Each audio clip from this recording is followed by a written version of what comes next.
With the launch of Season 6 in Black Ops 6, we got access to a brand new unique attachment for the GPR-91, giving it 2 barrels that fire simultaneously. This attachment has the potential to greatly increase this weapon's DPS in zombies, but comes with quite a few interesting quirks and special traits that you are definitely going to want to hear about if you plan on using it. So in this video, I'm going to go over this new attachment and all of its pros and cons, as well as give you the best attachment setup for this weapon and some recommended augments to pair with it. If you like the video and want to see more weapon builds and reviews like this in the future, a quick like or comment goes a long way for a smaller channel like mine, so it is all greatly appreciated. Regardless, that's enough yapping from me though. Let's just jump in game and see what this new attachment is really all about.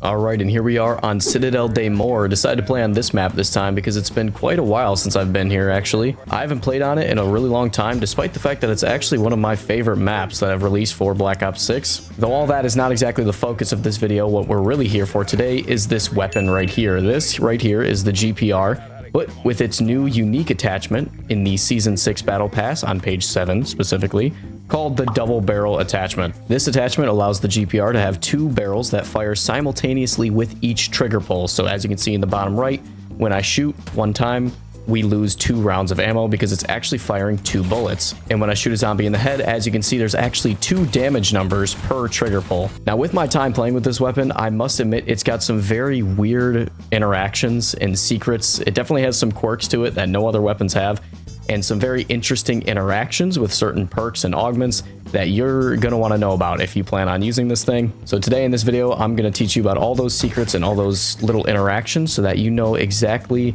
how effective this weapon is and whether it's worth using or not. Now, the first unique thing about this weapon that I want to go over that no other weapon in this game has is its very predictable but strange recoil pattern when hip firing. So usually with automatic weapons in this game, when you hip fire them, as you can tell by that crosshair in the middle, the bullets kind of just go in a random direction within that crosshair. But with this weapon, with this double barrel attachment on it, it has a very predictable recoil pattern that looks like this. The 2 bullets land exactly in the same spot every single time you pull the trigger. So there's no randomness to the hipfire recoil pattern at all. They will land exactly in the same spot. But since this weapon has 2 barrels firing with each trigger pull, and the 2 barrels have slightly different trajectories, the 2 bullets don't land together. They land separately in 2 different locations, like that. So what that means is while this weapon technically has perfectly accurate hipfire accuracy, you're only going to be landing that 1 bullet exactly where you want it to, and the other bullet is going to land much farther below it. So even if I'm 20 miles away from these zombies, like, hold on a second, let me run all the way over here. Like, look at that guy. See him laying down there? Watch this. Perfectly accurate, perfectly sniped his head. Now that I've gone over that, one thing I do want to quickly go over is Dead Shot Daiquiri, this perk right here, because with the Dead Draw augment, as you know, this augment right here will boost your hipfire accuracy. So what would it do to this weapon specifically when you have this attachment? Let's go ahead and figure it out. Let me go over here and buy it. Now you can see our crosshair in the middle is a lot tighter, which means the 2 bullets are still just as accurate as they were before, but now they are grouped closer together. As you can see, they land much closer together within that hipfire pattern and still always in the same spot. So there's no inaccuracy to it. So if you're within this SMG kind of range, you can definitely hit both heads on a zombie if you're only planning on hip firing just like that. Now again, whether this is a positive or a negative is kind of up to you to decide. I genuinely can't even figure it out myself, but it's just very interesting, that's all. One last thing I want to mention before we stop talking about Dead Shot Daiquiri. You do not, under any circumstance, want to use the Dead First augment on Dead Shot Daiquiri if you're going to be using this weapon. As we all know, this augment right here gives you double critical damage for the first bullet that lands on an enemy, but since this weapon is firing 2 bullets simultaneously, that buff only applies to 1 of these 2 bullets, which means rather than double damage, you're really only getting 50% more damage. So that's just straight up worse than Dead First usually is. So I highly recommend that you do not use Dead First on this weapon. Now the last little tidbit of information I want to give you regarding this weapon's accuracy is if you decide to use the TAC laser, this weapon is very, very accurate because it still allows you to take advantage of that perfect hipfire accuracy since it's technically still hip firing, but with dead draw and the tack laser together, it groups those two bullets very, very close together to the point where it's basically just one. So you are able to snipe enemies really far away with this weapon if you're using the tack laser. So in my opinion, the best way to use this weapon is not hip fire or aim down sights, but rather do both and use this tack laser to kind of have a good middle ground. And we're out of ammo again. Let me go ahead and buy some of that. Yeah, as I mentioned earlier, this weapon does expend 2 ammo per bullet fired, which means you're going to be running out of ammo a lot faster with this weapon if you're using this attachment. Obviously, that's a negative, but you do technically have higher total base damage, as the base damage of this weapon without the attachment is 94 to the head, and with the attachment, it's actually 65 times 2 since you're firing 2 bullets. So you get a little bit of a damage buff and a little bit of a DPS buff, but you do lose your ammo very, very fast, so you need to stay on top of that. There's also another very interesting perk interaction that we're going to be discovering pretty soon here, but first I want to talk about this weapon's effective range as far as stats go when you use this attachment, because unfortunately this is without a doubt a big negative, but when you equip this attachment on the GPR, it destroys this weapon's effective range. The GPR's default base effective damage range is 45 meters, which is about standard for most assault rifles in this game, but when you equip the double barrel attachment, it drops it down all the way to 12.7 meters, which is more like an SMG, if not a long-range shotgun. So you do want to make sure you're keeping your targets very up close and personal with this weapon, otherwise you'll be running into that damage fall off. I gotta be careful in this room because the rampage inducer is on, and this room is dangerous even when it's off. Oh, okay. Good dodge, man. I'll give that one to you. There we go. And we have just enough money to grab Pack-a-Punch right now. Look at that. Oh, that was a free... That was Pack 2 Crystal. Oh, shit. Okay, I'm Pack 2 now, by the way, just to let everyone know. And Epic. Oh my god, okay. I just juiced the fuck out of this weapon. While I'm on the topic of this weapon's stats and attachments and things like that, I do quickly want to mention rapid fire. In my opinion, I believe using rapid fire on this weapon is not a very good idea. Now, while yes, it does give you an 11% increase to your fire rate, which again is just more DPS, that's always a good thing. What it also does is reduce your range even farther. So when you use the double barrel attachment in tandem with the rapid fire attachment at the same time, your range goes all the way from 45 meters at base down to 7.6 meters. That's like less range than some shotguns in this game have. Because trust me, running into damage fall off will negate any bonus you're gonna get from using rapid fire. So it might actually end up hurting you rather than helping you. Just a quick PSA for those of you out there who are building this weapon. Again, speaking of attachment builds, I will be giving you my setup at the end of the video. This one that I'm using right here, which I believe to be the best attachment setup that you can run on the GPR when using the double barrel attachment. So if you're interested in having the best zombie setup for this weapon, stick around to the end of the video. Oh, that's a legendary Aether tool over there. I need to grab that. Give me that. Give me that. Oh, okay. I was gonna say there's no way another one of those just dropped right there. Yeah, again, that accurate hipfire, it's good in a pinch, but if you're really trying to maximize your damage, you probably shouldn't be hipfiring because you're going to be hitting a lot of body shots. Oh, shit. Okay. Yep, time to pull out Frenzied Guard because I was not getting out of that alive without using a field upgrade. Absolutely goated field upgrade. Fuck Aether Shroud. All my homies hate Aether Shroud. We're all Frenzied Guard users. Oh, out of ammo again.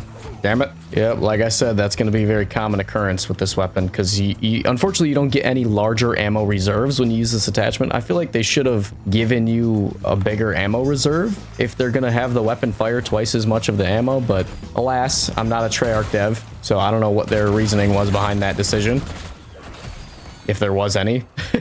Now, really quickly, another perk interaction I would like to discuss that definitely is a bonus for this weapon is double tap. Now, obviously, double tap is amazing on every weapon, but on this weapon specifically, it has a very unique interaction with one of double tap's augments. That augment being double impact. This one right... Oh, flawless Aetherium Crystal. Holy shit. Okay, we now have a maxed out GPR. Anyways, back to what I was saying. That augment being double impact. Now, as we all know, this one right here will give you a 50% damage bonus for every other bullet that hits a target. But again, since this weapon is firing 2 rounds simultaneously, that buff actually applies instantly to each bullet fired. So as you can see now, if I go ahead and shoot this amalgam, hopefully he doesn't just instantly die, you'll see 2 damage numbers, one of which being bigger than the other because of that double impact bonus. It applies to every single bullet you fire. So now every time we shoot an enemy, we're getting a 50% damage bonus on every single round that we're firing. Another thing about the double barrel attachment is when you equip it, the GPR actually does fire a little bit slower than its base version. I think it's 11% fire rate that you lose when equipping this attachment.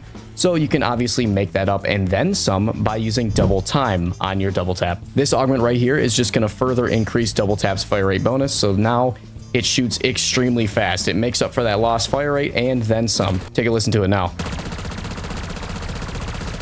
Oh, that's cool. You can see the two bullets. Oh, that is actually kind of cool. Shooting it in the air like that, you can see the two different streams of bullets. Oh my god, that's interesting. I'm dead. Oh my god, stop looking at the sky. Play the game. Rampage inducer is on. No time to stop and smell the roses in this mode, unfortunately. That's fucking shredding, though. You gotta admit, it's shredding right now. It's round 23, and this weapon is absolutely chewing through these enemies. Even with body shot damage, just hip firing like this, you know?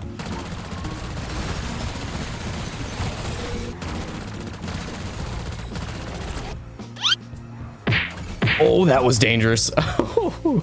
Yeah, that was not safe. Vulture Aid is also a perk you're going to want to pick up early when using this weapon, because obviously when you kill enemies, it has a chance to drop ammo for you, and that greatly helps out the ammo economy of this weapon. You actually do get a pretty good amount of ammo from one drop, so it is definitely worth using. There we go. That was good. That was good damage there. I will say, a lot of weapons in this game struggle with armored zombies, right? But this weapon actually might be good at that, which is kind of interesting. Damage is still very respectable on round 30 here.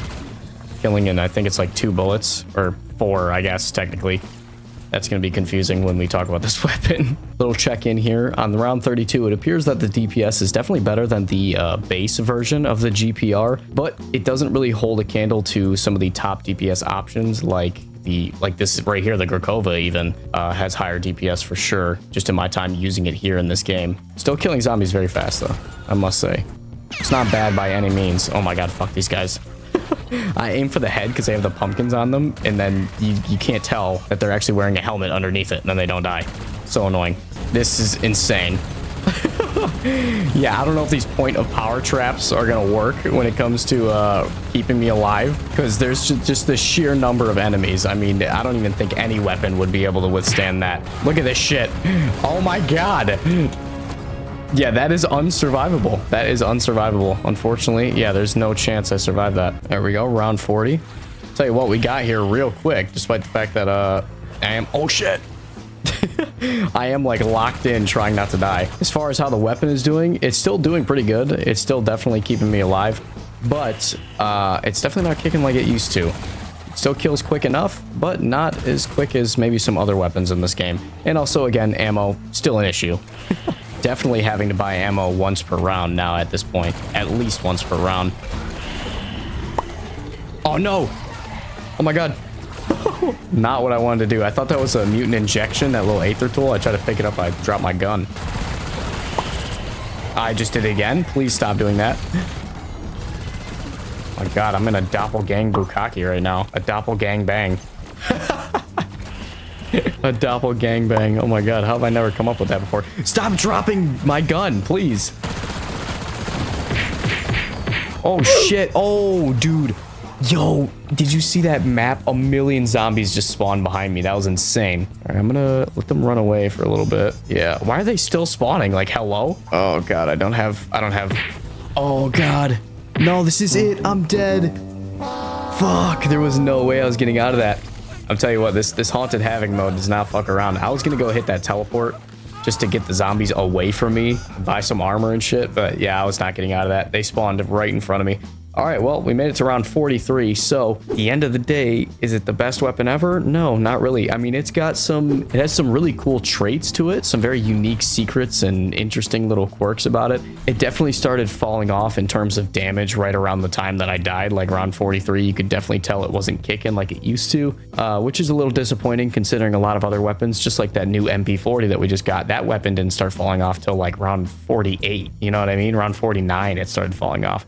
So this weapon doesn't really have the longevity that other weapons in this game have, but if you're not going for ultimate high rounds, it still is pretty damn fun to use, and it does have some very interesting things like that hip fire accuracy buff that make it unique and set it apart from all the other attachments and weapons we have in this game. So I think it's still worth using, but if you're looking for the absolute best weapon in the game, this probably isn't it.